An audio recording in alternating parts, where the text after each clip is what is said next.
Hey, good afternoon, everyone. Welcome to our Community Energy Forum with Northern Powergrid. My name is Michael. I'm Project Manager at Regen. We're a non-profit mission-led organisation, Centre of Renewable Energy Expertise, working to transform our energy system for a net zero future, making more decentralised, decarbonised, democratised. And it's through that we've run a programme of community energy support for a number of years. And that's why for the past 3 years we've been working with Northern Powergrid on this programme to help them support the community energy sector across the region to thrive and grow. We're delighted that after all those online sessions that we've had, we can finally see you all in person and have a really exciting event this afternoon with plenty of time for networking, some really good community energy experts and breakout sessions on topics that you've told us you want to hear about. Just quickly to start off with some housekeeping, there are fire exits just at the back there and there. There's restrooms out this door and out that door as well. And there's teas and coffees in the tea break out there as well. I hope you've all enjoyed your lunch as well. You've got pre-night and weekend and such a great vegan lunch. So I think I'll start with just asking the Regen and Northern Powergrid teams to just introduce themselves so you know where everyone is. If you've got any queries as we go throughout this afternoon, you know where to ask. And so I'll ask Amanda to introduce you first. Hi everyone, my name is Amanda. Nice to be here. Hey everyone, I'm George. I'm from Regen. Hi, I'm Karina from Regen as well. I'm Victoria. I'm from Northern Powergrid. Oh, I'm Helen. I'm from Northern Powergrid. Hi, everybody. Hello everyone, Chris from Northern Powergrid.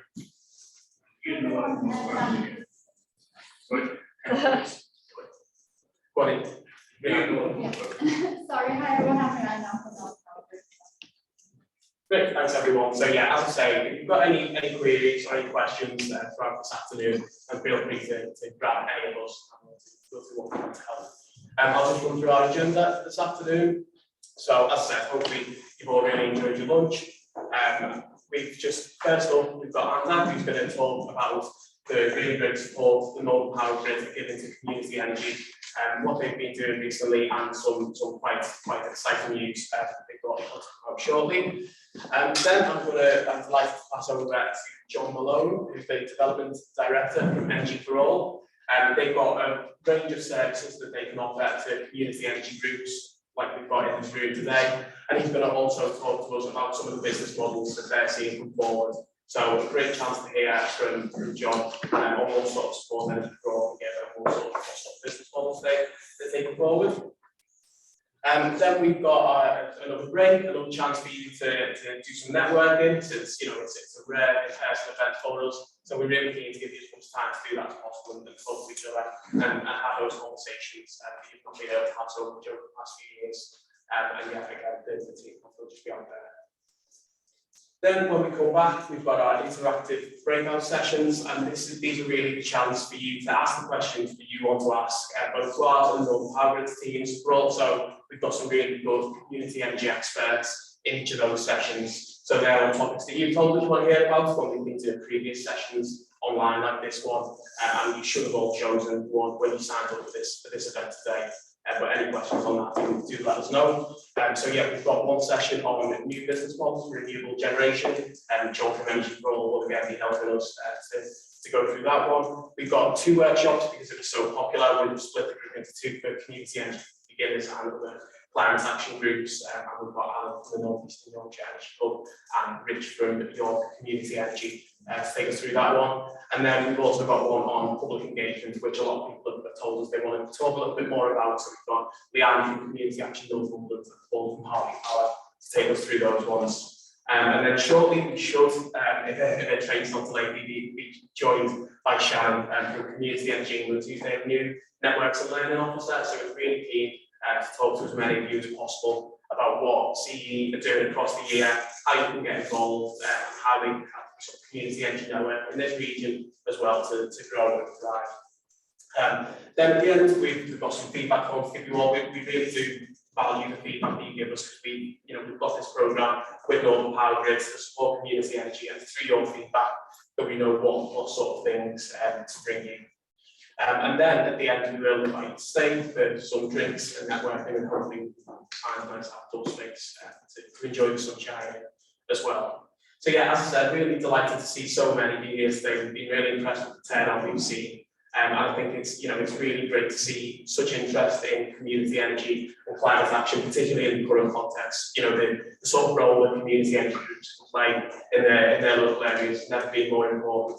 The early riser in our team, George, pointed out this morning at 5:30, about Radio 5 Live and the community energy segment on for people who are struggling with the energy crisis and the cost of living crisis. So I think that shows that while it's going into the mainstream so much, the demand for the services that community energy provides will just go up and up. And that's why we're so delighted to be working with Northern Powergrid on this programme and their commitment to supporting community energy.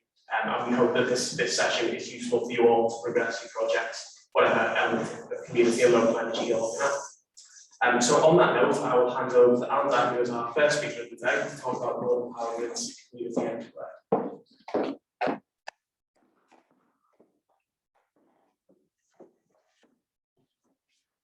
Welcome everyone. I am so impressed to see a room as full as we have today. Thank you very much for making the time to be with us here today and join us in all the discussions here from all the speakers. Today is for you. Today is all about you and the questions you want to discuss and the things you want to discuss and learn. So I do hope you can make the most of it. Try our best to get an agenda that will be useful for everyone. Like I said, local action has never been as important as today, possibly. But that is not something that I really need to tell to people in this room who are doing such amazing things as creating difference in their local communities.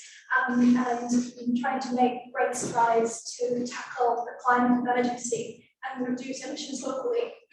So before I get into my presentation, can I just invite you all to give a big round of applause to you, all the climate champions that we have in the room, who are doing such an amazing job, and we're so impressed. Can we have a big round of applause?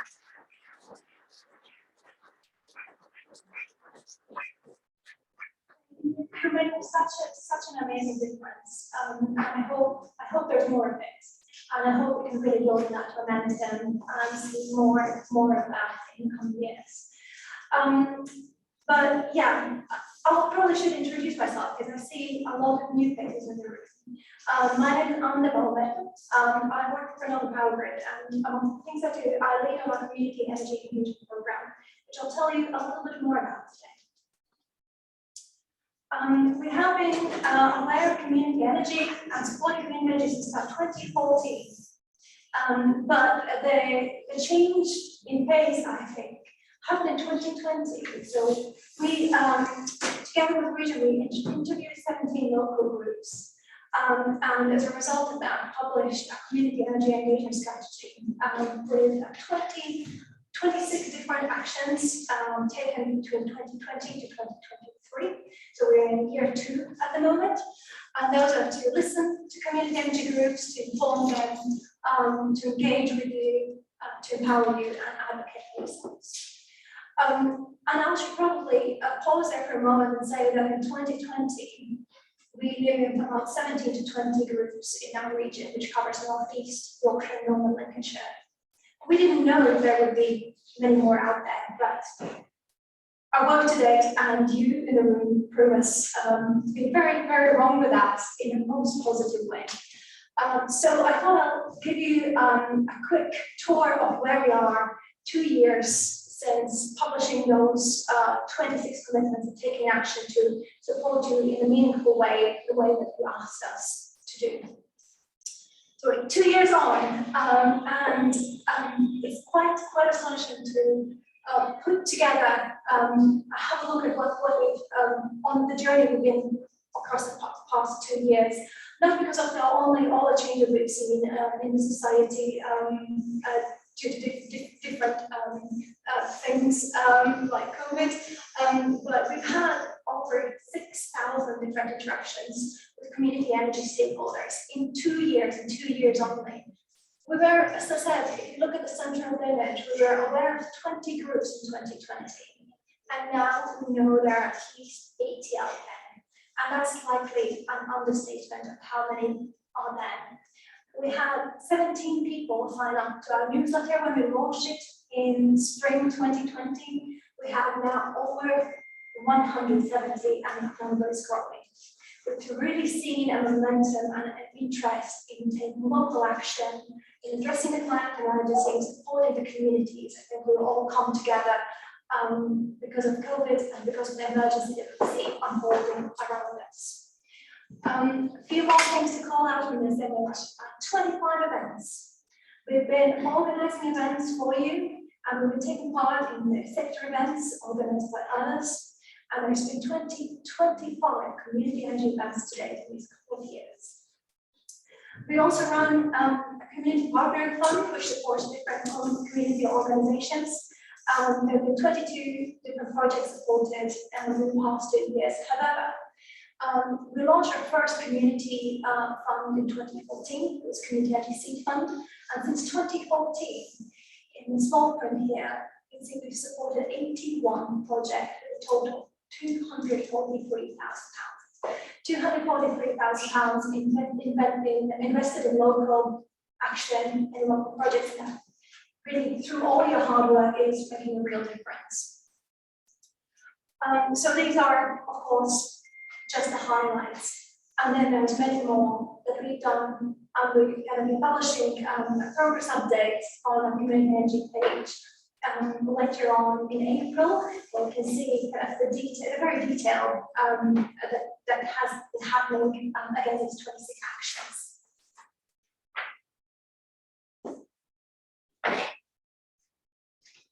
And as I said, our current community energy engagement strategy, our current work takes us to 2023. We're not going to stop in 2023. Last year, most of my colleagues and myself spent a lot of time thinking about what we're going to do in the next price control period, in our next regulatory period, between 2023 and 2028. And one thing is clear, there's more support and more action to support community organizations. We've seen so much interest from you that we really have continuing to run events like this, and hopefully more of them will be able to take part in person. We're also providing support for capacity building. We've seen a lot of new groups come forward. We know that they need extra support. And we're going to provide some more support for those groups that are just starting out. And in 2023, we're also looking to recruit a team of community energy advisors. That's all that you can read in our plan, but just to say that those are some specific examples. But we're always here, our door is always open if you want to chat with us, and if we can connect you with the right people and answer your questions. Please do let us know. We have a dedicated webpage and a dedicated email where you can always reach us. And knowing that the number of groups across our region are increasing, we really want to make sure that you know who else is out there. Maybe there's a local group in your town as well to help you networking, to see who else is there.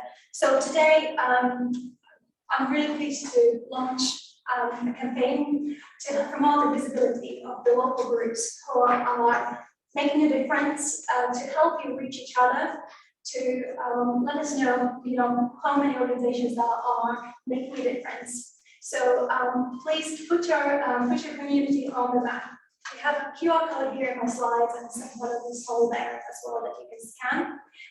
And it's just a simple interactive map where you can add your organization, just add a little pen on the map tell everyone what the name of your group is or what it is about. Maybe you want to ask some questions, maybe you want to network with specific type of organizations, add it all. Maybe you own some generation, add it in the description. And hopefully, you know, a year from now, we have all those 80 plus organizations and growing on one map. There's some more exciting news I have to share. I'm really pleased about that. And that is, we're launching a new fund for community organizations that are at the very, very early stages of perhaps starting a new project to provide you that extra support that might be needed. And this could be in a form of practical support. So, for example, you might want a workshop with your local community, or you might need some technical expertise that we can support you with. Or actually, you might want you might need some funding for a specific project or specific training course you want to do. There are many options that we can support you with. We really want to learn with you what is the right type of support that we can offer and that is needed. So during this first round of funding, we'd really like you to come forward and tell us what that type of support is. We're not really kind of capped or stipulated what the types of support is we can provide, but it's to build your capacity, to get you started, to help you get going with all the good and amazing and really, really impressive much of the work that you need to do. We have some printouts and brochures of the funding guidance, again on the table at the back of the room there, and it will be on our website where you can find the guidance as well. The most important part, the applications will open in April. It will be an online survey that you fill in. Hopefully that's quite straightforward. And we have purposefully made sure that this is an enduring, long running application stage. So we are not closing the fund until the 31st of July. We're going to assess the applications in bi-monthly intervals, but we just really wanted to give you a lot of time to make sure you can fill that survey in and think what kind of support you're after. So we're working again with Region on this. I think between ourselves, we can find you the right support that you need. If it's a different group you want to be in touch with or an expert, we'll put our heads together and try to find the best solution for you.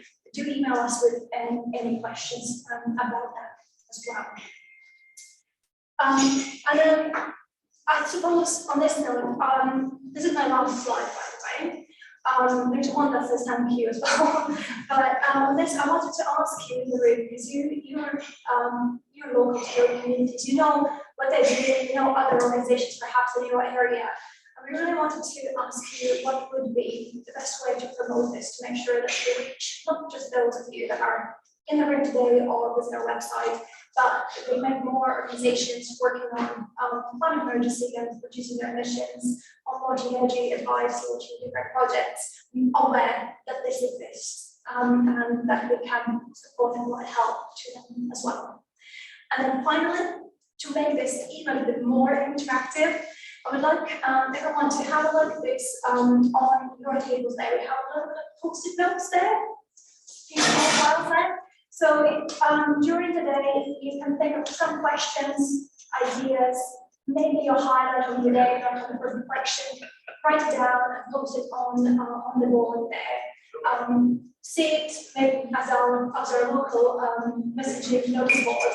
But really, any questions, anyone who wanted to network with, perhaps suggestions, ideas, criticisms, ideas or things that you really like, some of the thoughts and key takeaways for everyone to read and just exchange. And with that, my last slide. Thank you very much, and please take note today.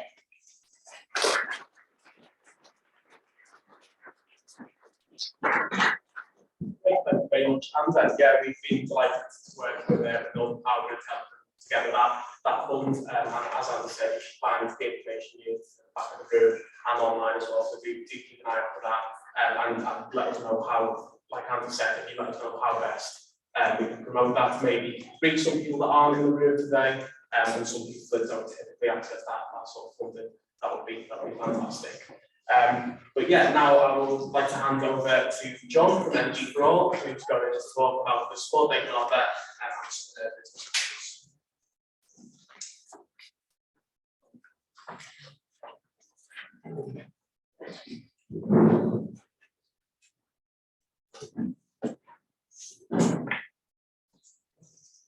Good afternoon, everyone. Is that clear? Yeah. Good to see so many faces. Quite terrifying. I've been on a very packed train, stood in the vestibule end, trying not to catch anything. And here I am in a room full of people without any masks on. It's very daunting. Should you not all be on Zoom, you people? But it's brilliant to see everybody, and it's going to be good to share some thoughts this afternoon. I'm hoping to sow some seeds and show some ideas of what Energy for All is up to, and then in the groups we can perhaps chat a little bit more. Thanks to Regen and the team and Northern Powergrid for putting on this afternoon's event. It's great to have been asked to come along. And so I couldn't resist starting the talk by saying my energy career started in Rotherham in South Yorkshire when I joined Yorkshire Electricity Board in 1990. I kind of made that point because within a year we were Yorkshire Electricity Group, privatised, and things had shifted in the energy industry at that time.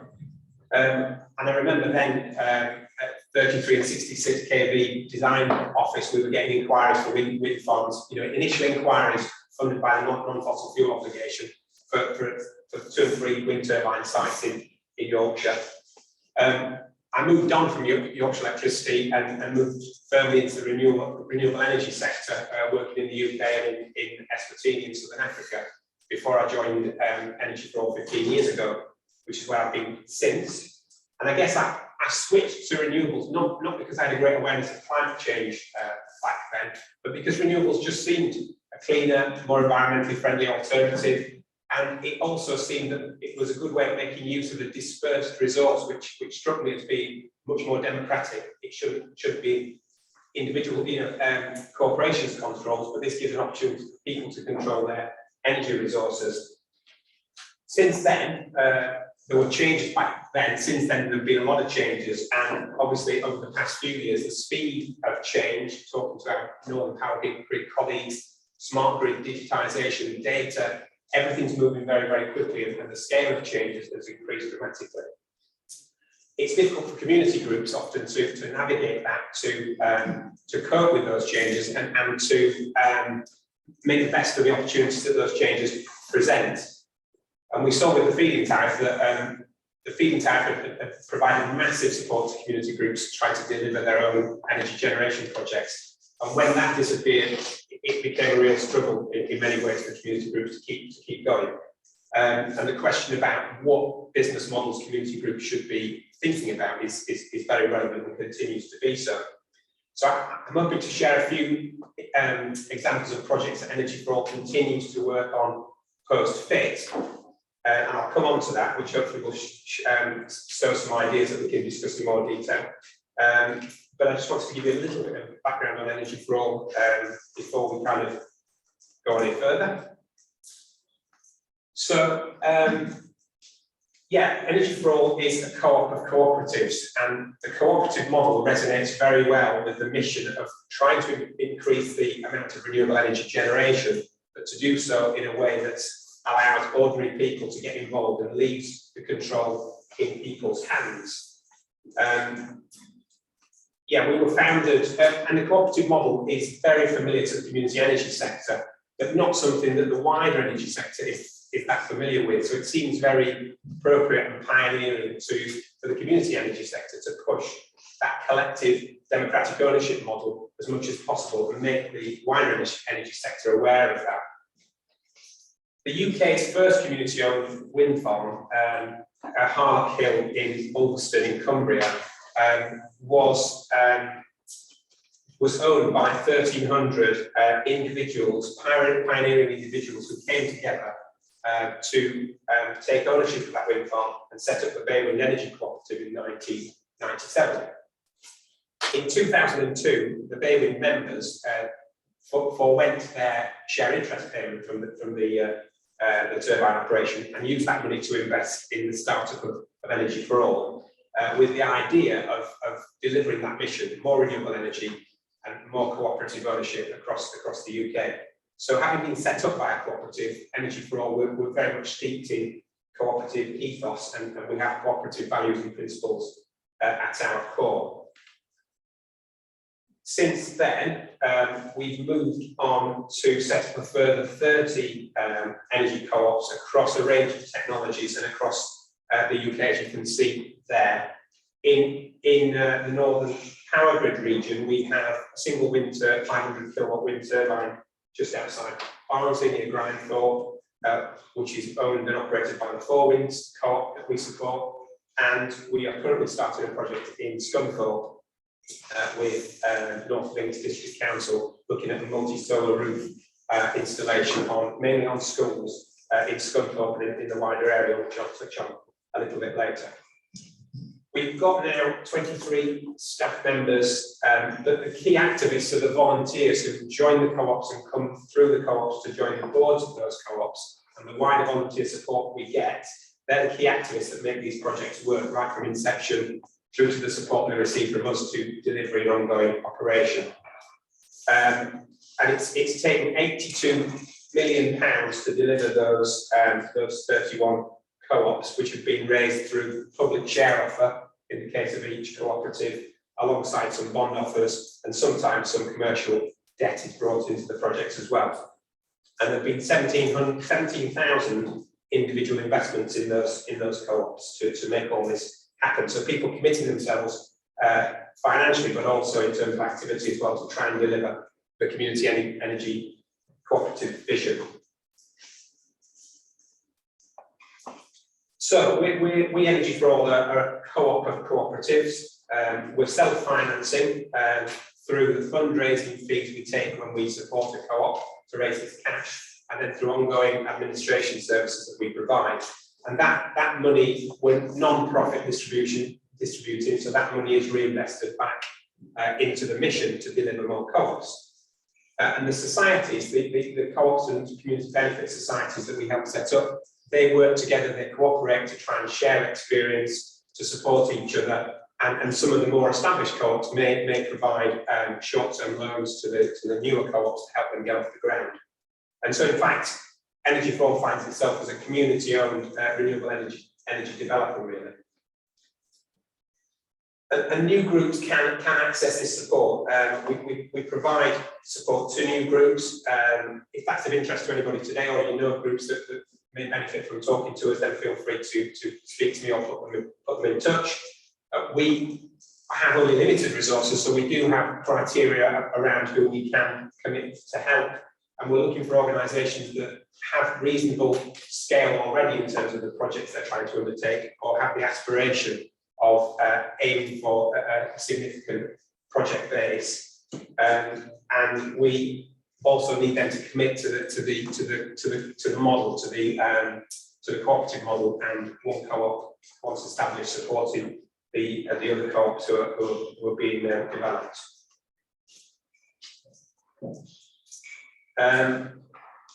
So there's some of the services that we provide. I'll just have a quick look at that. Essentially, we provide the back room and hand-holding support for co-ops wanting to deliver their energy generation. For community groups wanting to deliver their energy generation projects, we can help them set up a community benefit society or cooperative as appropriate. I did want to pick up on the beyond generation bullet point at the end there. Often the groups we've worked with are very focused on the delivery of the generation project. It's a very challenging and difficult task. It's very focused, and obviously the operation of an energy generation project takes out quite a lot of time as well, particularly volunteer time. So what tends to happen is some of the other aspects of being a cooperative get left to one side. So we've started to create a beyond generation role, Energy for All, to provide support for co-ops to deliver on their other aspects of the values and principles of the cooperative movement, and we're looking forward to seeing that launched in probably in Q3 this year as things stand at the moment. So in summary, yeah, that's a summary. Energy for All is energy cooperatives cooperating together. And I've had enough of saying cooperating with cooperatives now, but you get the point.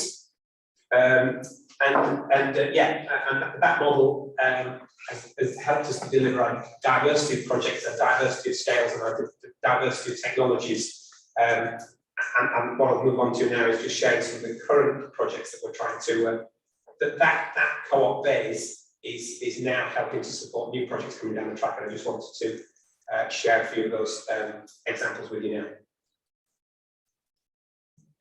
Yeah, okay, so what are we doing in a post-FIT world? I mean, I think some of this will be very familiar to a lot of people. I wanted to try and say what we were doing, and hopefully it's an encouragement. Maybe there are some new things in there as well. But rooftop solar clearly still works, and it's an important area that communities can really make a difference. They're best placed to talk to building owners. They've got good local knowledge. They're best placed to connect with their community, with their local authorities, and selection of building, lower cost build if possible, and high energy use is what we're looking for to try and deliver rooftop solar projects. And it's still out there. We're still finding those sites coming forward. Given what's happening in the energy markets, we're getting, you know, multiple times the number of inquiries that we have been getting. So the appetite is definitely out there. We've creatively used grants to support rooftop solar, where, for example, and this includes Towns Fund, and we think that Levelling Up Fund, possibly even grants from Northern Powergrid, I thought I'd throw that one out there, may help to bring other buildings into community energy portfolios. So we use grants where it's helpful to reduce the power purchase agreement price that might mean a building actually signs up to a project. So if the grant can be used to reduce it, if you like, the overall capital cost, we've been using grants in that way. In addition, where we have an attractive power purchase agreement for a building owner, it may be that they have more roof space, and we can actually use grant to extend the size of the project that they would have normally taken on their roof for their use. But we generate more PV by doing that. So those opportunities are things we are working on at the moment. Given the energy price rises, there's sort of quite a lot of discussion around what sort of PPA price a project should offer to the building owners. What might be attractive now, given what schools, community buildings, and other organisations have seen in terms of their energy costs. There's a risk around that, because if prices fall back and we've committed to a project that requires a 15, 16 pence per kilowatt hour PPA price, which looks mightily attractive against 30 pence. In a few years' time, co-ops are worried that that might start to look rather high and might start to look unfair on the building owners. So there's a bit of heartache going on in terms of where we pitch PPA offers currently. And I mentioned that in Scunthorpe and with North Links District Council, we're helping them to set up North Lincolnshire Energy Cooperative. They are looking to install 2.8 megawatts, or up to 2.8 megawatts of PV across Scunthorpe and the wider area in 3 phases. So it's quite an ambitious project, and that's part of the use of the Towns Fund that they have access to. So that's a really positive use, we think, of that government money. I want to mention behind the meter ground mount PV as well. We're working in Scotland with an institution that has access to a site that is within private wire distance of their main energy demand. So we're developing 2 megawatt solar farm, which will be connected into the institution's electricity network. Interesting things have arisen during that project, including what you do about the PPA. And there we've proposed a gross PPA, so that the institution takes all the power that's generated, which gives certainty to the community energy group. The risk for how much on-site use there then is, and how much gets exported, falls to the institution, who have to manage their own demand and ideally earn some money from selling the exported power, the excess power, out to a supplier. It may be that the Community Energy Group, Dundee Renewable Energy Society, actually works with the institution to make that business model work, but the gross PPA model seems to be an interesting prospect that we will look at in other projects. Finding a collaborative partner in these kind of projects has been very important. There have been a lot of discussions around legal issues, rights to the land, cost of accessing the land, and what happens in the case of terminations if those sort of events are needed. But to have found a very collaborative partner for the renewable energy society has worked very well, and the negotiations have been much more collaborative than adversarial, which have been really positive to see. And I didn't want to just touch on larger ground mount. We think larger ground mount works. It's certainly working at a very large scale for the commercial developers. We're currently very actively looking at 10 megawatt standalone sites. But questions around what actually the grid connection costs will be and what impact that will have on the PPA requirements is still to be seen. There's a degree of uncertainty too around the actual cost of the equipment, the procurement process really we need to go through before we know what to put in the model to finalise what sort of PPA agreement we need to make that project work. So the lack of fit brings with it its own risks, as I'm sure everybody's quite aware. I did want to flag again, I mentioned the North Lincolnshire local authority. It may be useful as community energy groups to, and I'm sure a lot of you are, to keep in close contact with your local authority. Things like large scale solar or behind the meter solar may emerge from those discussions that you can have when you're talking to the local authorities. I think I'm all right for time here. So just to move on to a slightly larger scale, we are also looking at shared ownership of large wind in Scotland. We're working with a community in Scotland that has the prospect of a stake in each of 2 local larger wind farms, and they want to use that investment and the funding that comes from that alongside the community benefit fund to set up their own community-wide community energy climate hub. So we're trying to support that. One of the sites now has planning permission, and so we hope that within the next 12 months we'll start to see what shape that offer of a community stake in the wind farm will actually take. Energy for All has worked on 7 previous shared ownership propositions with Falk Renewables, one of the larger wind energy developers in Scotland. And so we're taking some of that learning to work with 2 new developers in this case and support the community in the negotiations with them. And the opportunity for a community stake in onshore wind now extends to offshore wind projects which are actually well beyond the reach of a community group in terms of scale, risk, cost. Energy for All, working with its partner Falk and some of its own partners through the ScotWind process, which has recently happened in Scotland, is now in the consortium for 3 successful ScotWind bids. We've no idea what the community stake might look like in an offshore wind farm. That's to be decided, to be designed and developed. These are long-term projects, and we're a long way from really understanding how that might shape up. But to be able to take the cooperative model and the community ownership ethos into that sector and that world, we think is really important for getting the message out there about community democracy and community ownership. So we're really, really excited about those prospects that we're now looking to develop. As I'm heading to the close, I wanted to mention heat. We're involved with a community that has an opportunity for a district heating project in their town using waste heat from an energy from waste plant. We've also had lots of inquiries from commercial heat network developers who recognise that to deliver heat networks really needs the community on side, and are recognising the importance of involving the community at a very early stage. And this takes the cooperative ownership model potentially to really new and very exciting places.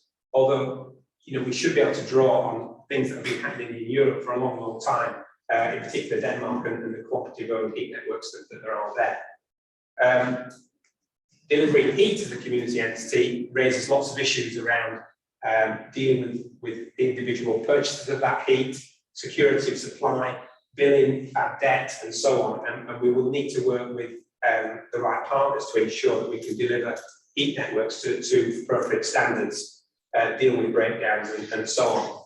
But as an opportunity to involve end users, end energy users in the cooperative that's actually delivering their energy alongside members who might invest in those projects, it's a really exciting prospect for the cooperative model. And then just to close, smart local energy systems are being talked about, are being looked at in terms of how they are delivered and what they mean. We're involved in feasibility work on a number of smart local energy systems, as their title goes. The work that we're doing seems to be about finding the most viable single standalone projects, and then using some of that resource generated by those projects to do the less attractive projects, probably with a bit more deliberation, creativity and thought. A more integrated approach can be taken to delivering smart local energy systems. And I think this is where partnerships with the DNO, DSO, and importantly with local authorities come in. If you want to try and be integrated in terms of energy delivery across an area, then I think partnership working is really, really important, and to have the community voice in those partnerships is essential. So I would encourage community energy groups to keep their ambition high, and to engage with all those partners to try and ensure that some of these bigger projects can actually be delivered. So in summary, yeah, there's lots to do post-FIT. It feels more difficult post-FIT, it has to be said, but I think resilience is a key aspect of community energy activists and the work they do. So rooftop solar, I think, provides a very good project base for community energy groups. Forging a link with a local authority, I think from the outset, is becoming more and more important. Finding routes for rooftop solar, but then, as I've mentioned, trying to access what local authorities are doing in terms of climate emergency response and what bigger projects might be available could well be an important element of community energy groups' work. I've not mentioned new opportunities for the sale of electricity, peer-to-peer, virtual PPAs. We haven't delivered any of those yet, but all of those are sort of in the mix to try and all of those would benefit rooftop solar, ground mount solar and smart local energy systems. So they will come along and be more accessible. I think Regen have done a lot of work on those possible models, and at some point things will start to align, and we'll see more value for the community from the electricity sales with those kind of offerings.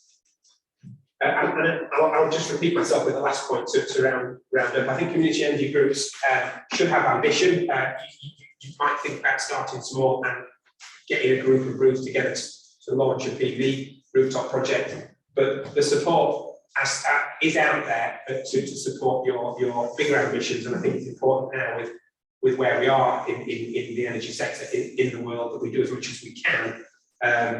Energy for All provides support, Share Energy, and there are others who can provide you with the support you might need to try and deliver those bigger ambitions for your area.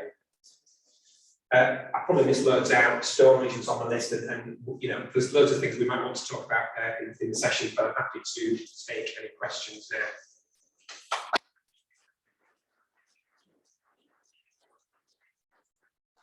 Questions for John there, Daniel? John, excellent, thank you very much. Thank you. I read recently, with much delight, and it's true, that the first ground source using old mine workings is just about to go live in Gateshead. Given that a lot of mining communities aren't in the best possible economic place, is Energy for All looking at the scope of community-owned heat networks based on old mine workings along the lines that County Durham's done? I'll be honest and say no. We do not have a project like that on our books, but we have had approaches. We've got one of our directors actually is quite interested in, one of our wind farm directors is quite interested in that, but we've never really managed to get to a point of a conversation with him or others that you know, that's been as I said, we've limited resources, so to try and engage with something, we kind of need to see there's some reality in it, and we've not got there yet. But I'd be interested to know whether, you know, the Gateshead project is, if that's starting out, that would be an interesting reference. I'll look out for that, because I'm not aware of that. In terms of, you know, the kinds of communities we work in, we are challenged about the exclusivity of a fundraising process, which needs a minimum of £250 to join. We've lowered that maybe in some cases to £100, but it's still not a priority for certain communities to invest in our projects. You know, if you've got £100 spare, you don't want to invest it, you want to do something else with it. I think the point is, it's still involving those communities, and how is the money that any surplus, any community fund used in that very specific community where the project's delivered. So we have a mix of investor members who come from a wider area, but with each project we try and deliver something very concrete in the local areas as well. I think that's an area where Energy for All, as a sort of more nationally based organisation, is not as good as York Community Energy, who know the local terrain. So working in partnership with groups is probably the best way we see forward. Thanks, John. Any other questions for John? Hi, thank you very much. Can I just ask, and this is slightly down really, but I'm just wondering about the ground mounted solar, whether you explore the possibility of also kind of selling the wildlife benefits of using solar, because that might bring new audiences to the project, as well as actually maximising the benefits of using the land for solar and improving wildlife. That's a good question. Yeah, thank you for that. So the photo there was do I just get back to it? West, we've got one experience of ground mount solar that's actually up and operating, and we're looking at the one in Dundee. Can I go back here? So the bottom photo is West Solar in Hampshire. The community group there specifically worked with Hampshire Wildlife Trust right from the outset to make sure that solar farm is managed with the right sort of grazing, no cutting. It's been a really interesting project. It was a backfilled gravel quarry, which is now teeming with life, according to the Hampshire Wildlife Trust. So I think it's been very intentional on the part of that board right from the outset to not just build a solar farm, but to do something about it itself. Site selection comes into that, and we've not had to.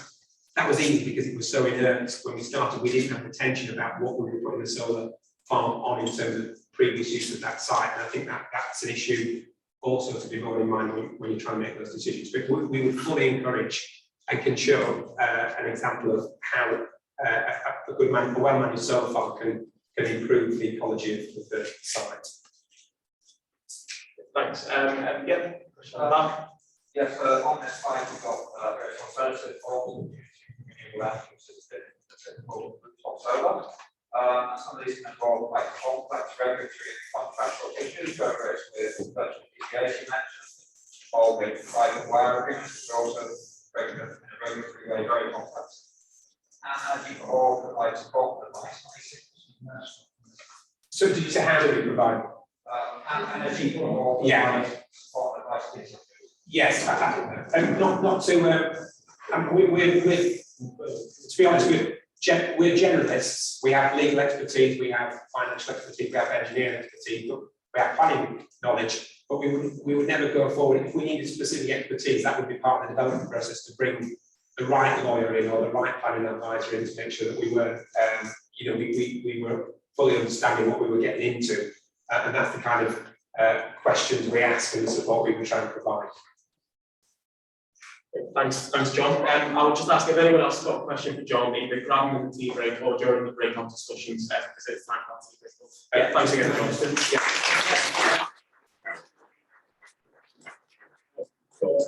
Separate copies of any annual report on this table here. So yeah, if anyone wants to find out more, do grab them. And something I probably should say at the start of the session is that we will be sending all the slides around after today as well. So you can find out everything you might have missed on the slides as well, so how to find out more Energy for All. But it is now time for a quick 15-minute tea break. So the teas and coffees are back out there if you want to grab yourself a refreshment. And after that, we will be going back for our interactive breakout sessions. So during the tea break, we're going to just shuffle around some tables and organise the room for that. So we might just ask some of you to sort of shuffle about, and then we'll sort of split you up into those breakout sessions. But yeah, do go and grab a refreshment in that local energy experts. So now for the final half hour or so of the session, we've got Shannon from Community Energy England, followed by Tom from your Community Energy to talk to you. So firstly, I would like I think she's just coming through now.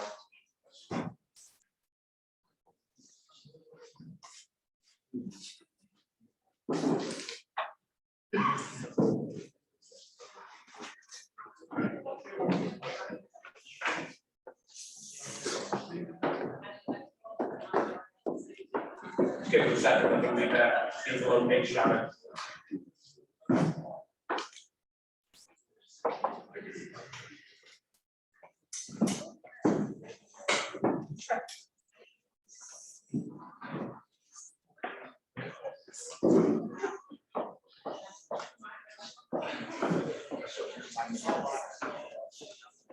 Great, okay, thanks everyone. We've all said basic rules. We'll now hear from Shannon Jackson, who's going to give an update on what Community Energy England are up to across this year.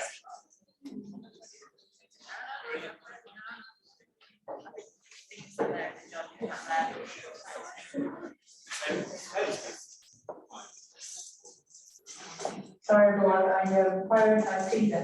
Hello, my name is Shannon Jackson. I'm the Networks and Learning Officer at Community Energy England. For those of you that know the community energy sector well, you'll kind of see that my role is new within the team. Sorry, I messed up this one first actually, but just awareness of the reason I was late today, I missed some of the earlier talks, was that it is the Global Strike for Climate. I don't know if anyone knows that today, kind of the youth strikers. So I just wanted to voice that. That was really relevant that we are having this talk today at the same time that youth groups across the world are mobilising for people not profit, which is all about what we're here today to do.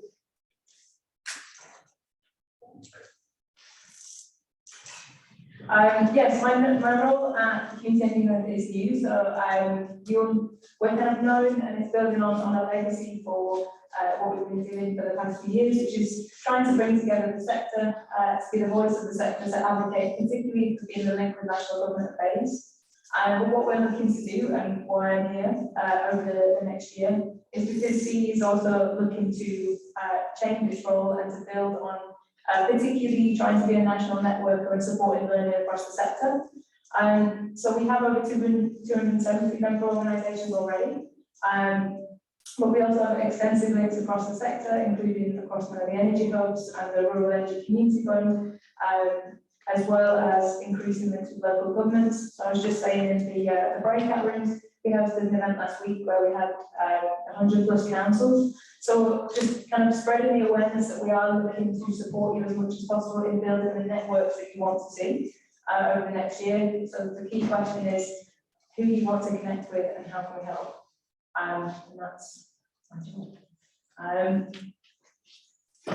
In terms of sector updates, I don't know if anyone has seen the State of Sector report, the kind of snapshot that we do every year from last year, but just kind of key messages of that we are a resilient sector that has continued going in a really, really hard time. We are innovating constantly. We're talking about stacking lots of kind of different business models and revenues in a post-bit and post-subsidy world. And we're uniquely placed to deliver. So kind of working at the heart of our communities, and that being really, really key to the social benefits that we can deliver, as well as actually the transition in clean energy. One of the things that I'll be part of my role in terms of how we support the sector and you over the next few years is looking at kind of what challenges we're facing and how do I support learning and collaboration to kind of overcome that. The key things that we're looking at right now are particularly the kind of pathways with local authorities.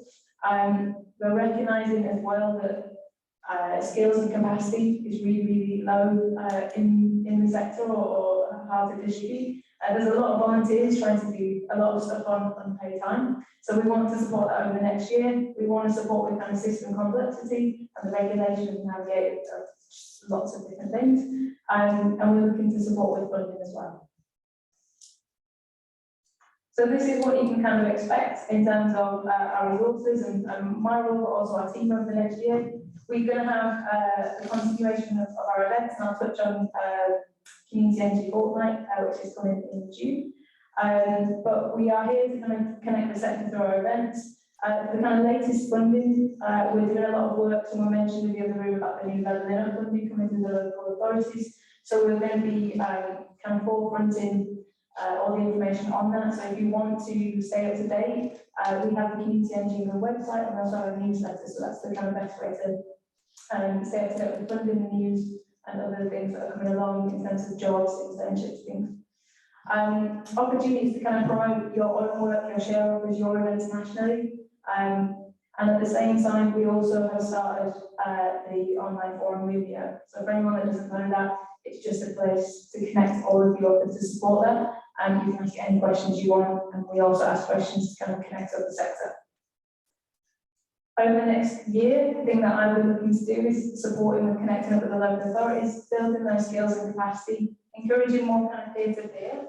We have a fantastic and diverse sector with a lot of organisations who do lots and lots of projects and lots of expertise, and then lots of organisations that are just starting out and could use that mentorship. And we want to do more as well. We're kind of recognising that self-service resources, so just kind of written guides, they're not enough. And so over the next year, we're going to be, this is a quote from Project Rio down in Oxfordshire, about the need for more plain and plug architecture. So template contracts, template agreements, things that can help you kind of accelerate and get going quicker when you're kind of starting that journey as well. And then obviously, as ever, looking to forefront finance and solutions. The Rural Energy Community Fund may or may not continue, but we're looking to support you as best as we can to provide all the options that you can make your projects work with funding. And just, this is just to put one in the diary. I don't know how familiar you are with Community Energy Fortnight. We're looking to bring it back this year. It was fantastic. Last year, this is an opportunity across a couple of weeks to put on your own events and to have a platform nationally. So we will be hosting that in June this year, and there'll also be very lovely an in-person conference again down in Bristol. So we really, really hope to see as many people there. It's a fantastic opportunity to network and to just hear updates and to also have your own work platform when everyone is kind of working that together. That was just a bit of my background, just to say that I have been working with community energy for the past 2 years, so I'm hoping that the learning in terms of working with organisations like Solar Schools, I can kind of bring that to the sector. This is from one of the projects that we've just done, and I'm hoping we're going to forefront it when working with Community Energy England as well, in that we looked at a kind of hybrid financing solution with the City Council to put solar on 14 schools, and this is the first school, Hollybush Primary, in Leeds. So it's a proof that you can put solar in West Yorkshire, it's not too dark. It's also my local area, so I'm representing. So, but I'm hoping to bring this type of innovation and this learning and this collaboration to what we're doing with Solar Schools. We also partnered with York Community Energy and York City Council to do some projects. So this is the type of learning that we're wanting to bring. And this is where we're really, really well placed. So the UK Climate Committee, 62% of changes, we need to get into our communities and we need to support them to be part of this process. And commercial installations, they're just not good at it. So this is where we can kind of bring together our expertise. And then finally, I will wrap up, keeping how do you plug in and play in the new sector. So the first thing is we have the State of Sector report that is almost wrapping up right now, so if you haven't taken part in this, please do. It just allows you to make yourself visible to the national network. So for anyone that doesn't know what it is, it's a very, very short survey where you share a little bit about your organisation and what you're doing, and it allows you to be mapped onto kind of a national network. And then that helps us to kind of move through nationally. So for anyone that's not a member of CE already, we really encourage that, whether that's through the State Sector report or going onto our website. We're looking to make membership work for every organisation. If you're just starting out or you don't have lots of income, 147 of our members are on a free annual membership. So gaining access to all the benefits of what we can offer and trying to make it work wherever you're at. So my final slide is please go onto the State Sector report and make your work visible. Even if you have no projects at all, everyone can fill it out, and it just allows us to kind of see who's in the sector and start advocating and networking for you nationally. This is the kind of information you need, and I'm here to chat as well. Anyone that would like to have more details on what we're doing or what we're looking at over the next year. But yeah, thank you.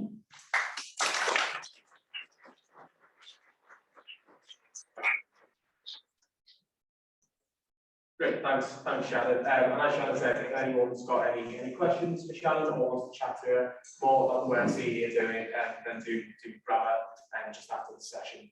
But there we go, we'll be sending out the slides afterwards as well with their contact details on.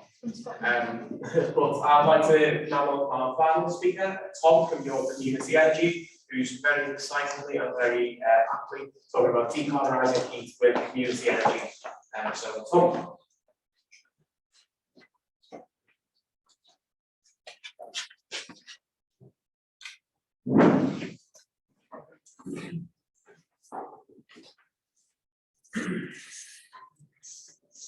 Okay, yeah, hi everyone, and let's say welcome to the auditors comment, and I know it's getting into the last stages of the day, and getting a bit warmer, so I'll forgive you if you feel like nodding off.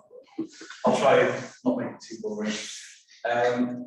Yeah, so we've been talking about what we're doing with decarbonising community energy, and it's also going to be a bit about our kind of journey as a community energy group and the things we've tried and the things that worked and haven't worked.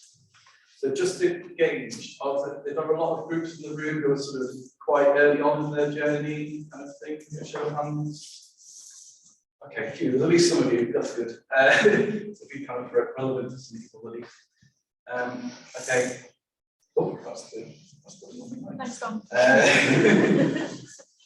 Yeah, so a quick introduction to Young Community Energy. So we were founded in 2015, and actually we've recently become a community benefit society, so that's the latest edition. And our whole reason for being is for reducing York's emissions to help tackle climate change. There's two main ways that we do that. So one is through generating community-owned renewable energy, and the other one, which is kind of the more recent one, what I'm talking about mostly today, is the helping people save energy by insulating their homes. So I'm just going to give you a very quick background and sort of show you kind of the journey we've been on. So we started off just looking at the energy generation side of things, and decided that we wanted to do some community energy in York. So we went on some study trips and went to see what other people are doing. Eventually decided that a nice community-owned wind turbine in York might be a good idea. Unfortunately, we had some issues to do with the planning process, and that was all around the time where they were clamping down on onshore wind, so it didn't go very well. There was some local objections as well. So we kind of put that on hold. We started looking at solar projects, and again, we had some promising initial leads, and in fact, we got as far as having someone from York City York Council come to our AGM to make a big announcement about having a load of solar panels on top of the Eco Business Centre. For those of you that know it, we had a big announcement and everything, and then after the AGM, they turned around and said, "Oh, we've realised we don't actually own that building anymore." So that was a bit of a setback. So yeah. So we've kind of had an interesting time with it, been a bit frustrating at times. So more recently, we've been partnering with Solar for Schools and working with Shannon in her previous role at Solar for Schools And that's looking very promising. We've got quite a lot of York schools who want to get solar panels, and there's one that's actually signed an agreement. So that's all looking like it's taking off, so that's really good. And for some reason, we're persisting with the council as well and trying to get solar panels on council buildings. But we'll see how that goes. So that's all kind of bubbling away in the background. And in the meantime, like I say, we decided that we wanted to kind of branch out a bit. And that's where Warm Homes York comes in. So we realised that, you know, if we're going to sort of seriously reduce York's emissions and tackle climate change, it's not just about generating clean energy, but it's also about saving energy and stopping people from burning as much gas in their homes wastefully. So we started looking at how to do that, and we realised that, you know, if lots of people do a deep retrofit on their home, so you might hear it called deep retrofit or super insulation, that kind of thing, you can make some really huge savings in terms of emissions, but also builds. Also, you know, one thing that we may sort of underestimate is important to people is just have a warm and more comfortable home to live in, and that maybe gets a bit sort of ignored. So there's all these big wins that we can get from insulating homes, and actually I think it's becoming more relevant with each passing day. I mean, it's all very topical at the moment. You've got the energy crisis and all that kind of stuff. So, you know, people are now very concerned about their energy bills. And of course, you've got the whole energy independence side of it. You know, we're talking about sort of getting off Russian gas imports and stuff like that. You know, this ticks all those boxes. So it's just getting more powerful and more relevant by the day. So just to give you an idea, so when we started out, we had a lot of enthusiasm, but, you know, not so much knowledge within the group. And we met a guy called Andy Walker, who's got his own insulation company, and we shadowed him doing lots of home assessments. We went out, we found customers in York, went around their houses, and basically listened to Andy giving out advice on how, you know, how to super insulate their homes, basically. And he also introduced us to the concept of what he calls housewarming parties, where you sort of get a bunch of people together and do some DIY insulation under his guidance. So in this case, we've actually got Richard and Ivana from York Community Energy in the room. So we went around to their house and ripped up the floor in their living room and put some insulation underneath the floorboards.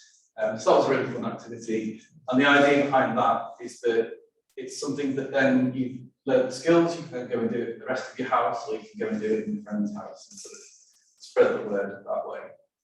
Because at the end of the day, there's only one Andy, we can't phone him, so it's all about how do we spread this knowledge. But I guess what we realised through that process was that, you know, Andy's ability to do that comes from years and years of experience. It's very technical, very complex stuff. It's not something that we can just pick up in 5 minutes. So it's quite difficult to replicate. So we kind of stopped and took stock, went back to the drawing board and looked at, you know, what can we do with the people that we've got and the skills in the group.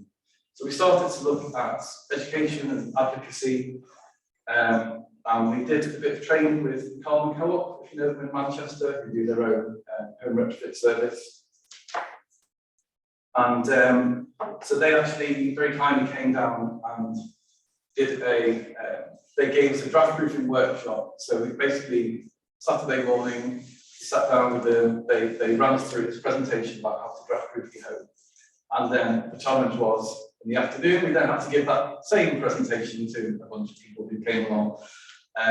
So that was really interesting and slightly terrifying, but actually it was really good.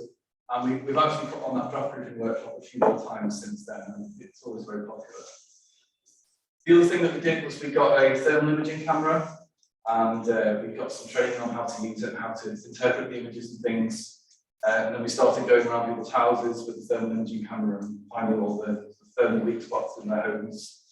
And this particular example here, this was a gentleman who lived in a bungalow that had recently had a loft conversion, and he was complaining that his bedroom was very cold and had mold on the ceiling.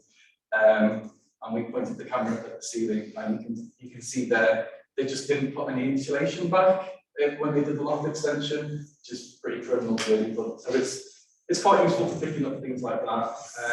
And also really sort of getting people to understand the issue and people really connect with the thermal imaging camera. And since we've been in COVID times, we've not been so much going around people's houses as just lending out the camera basically. And that's also been a really popular service, and that's been basically booked out like the whole heating season, from autumn to spring.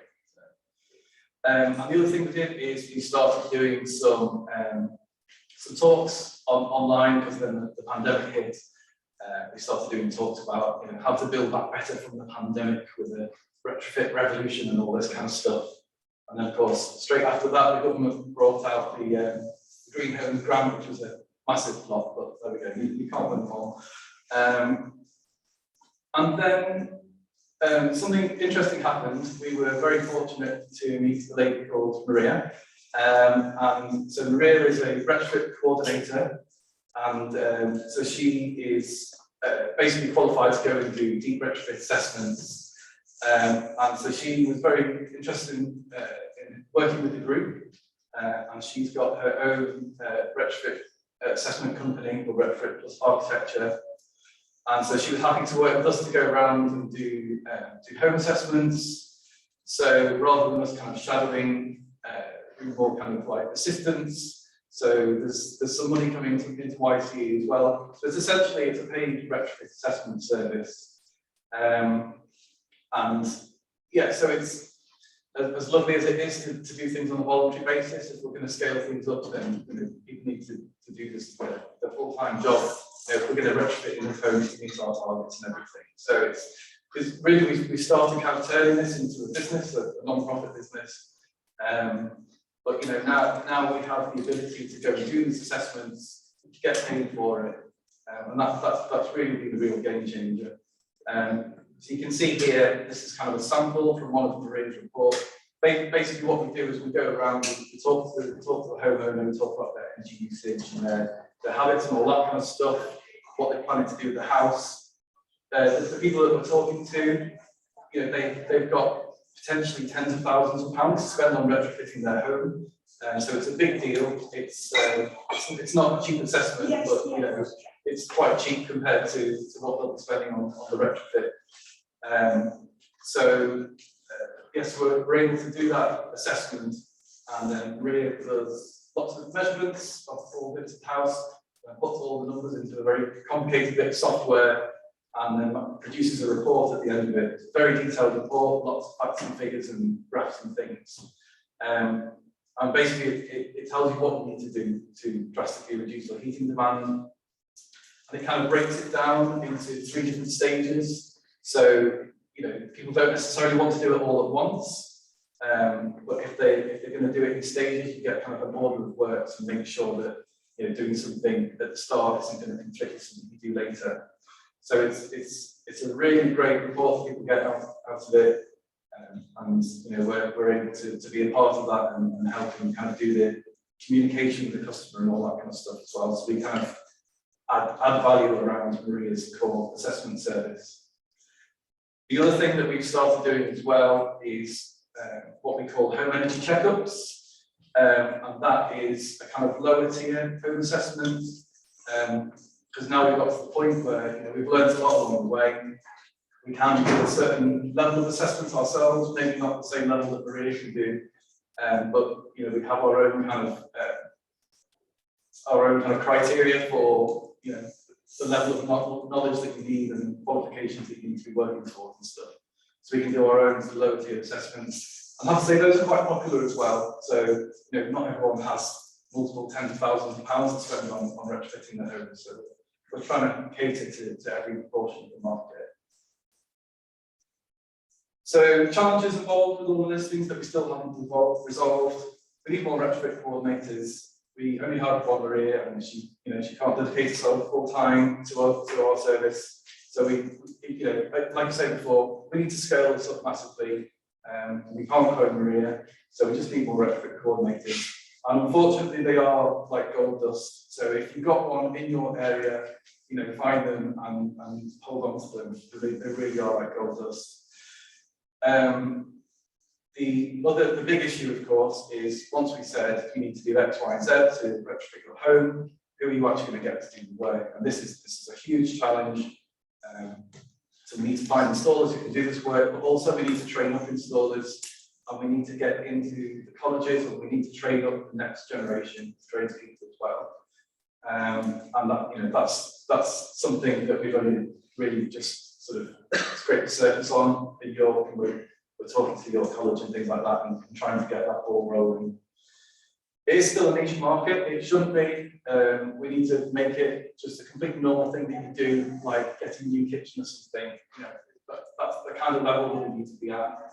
So obviously, we have to. It can be a challenge finding customers. Although having said that, we've been doing all right so far. Given that we're kind of running a part-time kind of ad hoc service, like we've got enough demand to meet our capacity, but obviously we want to go well beyond that. We want to be straining under the weight of demand. So heat pumps are a kind of question mark as well. And obviously we're coming at it from the fabric first approach and about saving as much, reducing the heat demand as far as you can in the first instance. But if you're going to fully decarbonise your home, then you need to address the heat source at the end of it as well. And the government have clearly signalled that it's going to, that's the direction they're heading in terms of the able to pay sector. So we have to kind of, figure out how to work with that. We can't just pretend that heat pumps don't exist. They're going to become a really big thing over the next few years. And it feels a bit callous calling it an opportunity, but the energy crisis has really brought all this stuff right to the forefront, and people are thinking about it in a way that they haven't done before. So, now I'm absolutely convinced that now is the time to be involved in this. And like I said before, there's so many benefits to retrofitting homes, like it's just a complete no-brainer. So we should, very much strike while the iron's hot on this. I'm just going to really quickly whiz through this York Energy Advice bit, because this is another bit that we're doing. We've actually got some funding to do a part-time energy advice service for people in vulnerable groups like fuel poverty and things like that. This has been really interesting. So we're able to do various things. We were going to help people switch supplier, but obviously that's not out the window now. But we can help people reduce their energy usage. So we can do home visits and see, what's going on in the home, why the bill's so high, that kind of thing. But we can also do practical things, installing low energy LED light bulbs and draft proofing measures and things like that. And also, obviously we want to save as much energy as we can to reduce emissions and to help them with the bills. But sometimes we can help them access funding that they didn't realise was available as well, that they were eligible for, just to make things a bit more affordable. And again, that's just so relevant at the moment, and it's just like completely the right time to do it. But yeah, best or worst time, depending on your point of view, because obviously it means that we're suddenly very busy. But yeah, I'm glad that we're there to be able to offer that. Yeah, quite worried about people already being in quite difficult situations, and the real energy price hikes haven't really hit yet. So it's going to be an interesting next 12 months, let's put it that way. It needs to reach more people, definitely.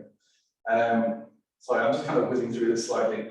So overall, lessons learned from our journey. Definitely don't expect overnight success. We've been going at it for several years now, and we're still on our journey, really.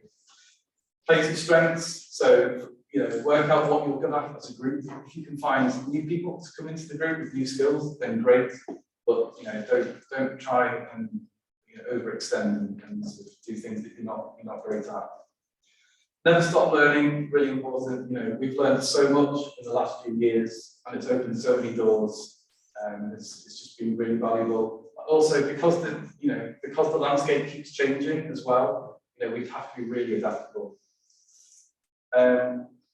Don't underestimate the value of impartial advice. People are really, really glad that we're not trying to sell them something, we're not behind a particular solution or whatever. The fact that we're impartial, like that just really makes people trust us so much, and really makes a big difference.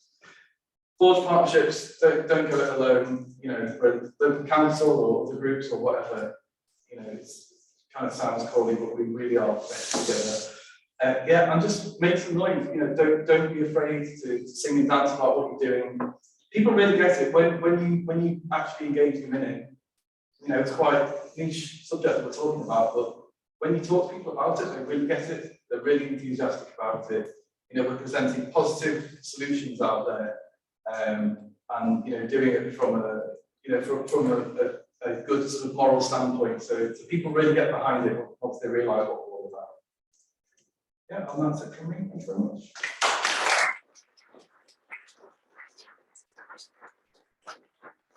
So we've got time if there's any burning questions for Tom. I can't wait till afterwards, doing a bit of networking, shout, but otherwise, yeah, thanks, Tom.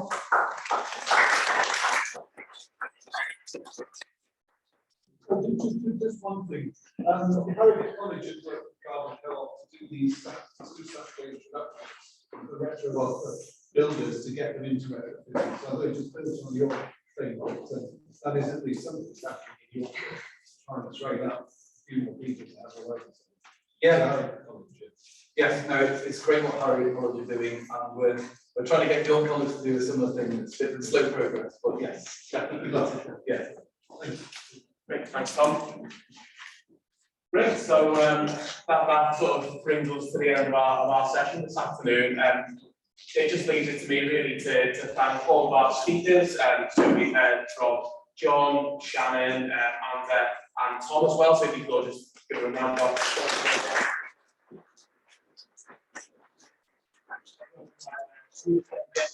breakout sessions. So we've got Leanne, Paul, Alan, and Richard helping facilitate them.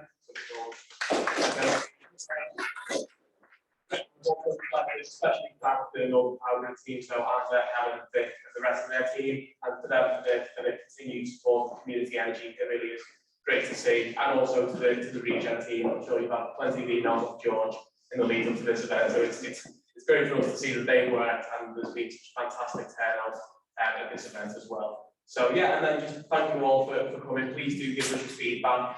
As I was saying earlier, it's down to your feedback and what you tell us to help us shape the support that the Northern Powergrid gives to community energy, and to, you know, so we know what sort of sessions to put on in the future.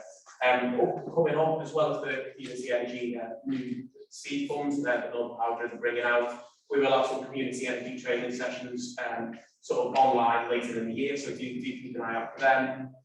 Just while everyone's been sort of discussing heat, some of the Regen team are involved in a European Climate Foundation project, looking at local delivery partnerships for heat. So if anyone's particularly interested in joining a workshop about that and putting into that, do grab me and let me know. But yeah, I will just answer anything else from you. Just a massive thank you, and we still have this room for a little bit of time to have those final questions and conversations, and then we'll maybe think of heading to another venue in York, maybe just across the street, for those who want to continue conversations. We've bought some fancy soft drinks. George is just going to go out to the fridge for anyone who wants to just stick around and continue networking with each other and just have a chat. But yeah, the Regen team and the Northern Powergrid will be in York for the next little while if anyone wants to join us in a big garden or something like that and enjoy the sunshine. But yeah, just again, thank you all for coming today. And it's been really great to hear some of the conversations and some of the inspiring speakers that we've had. So yeah, thank you all.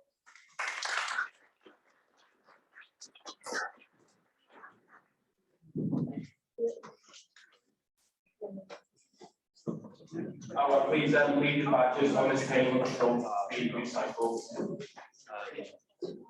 You and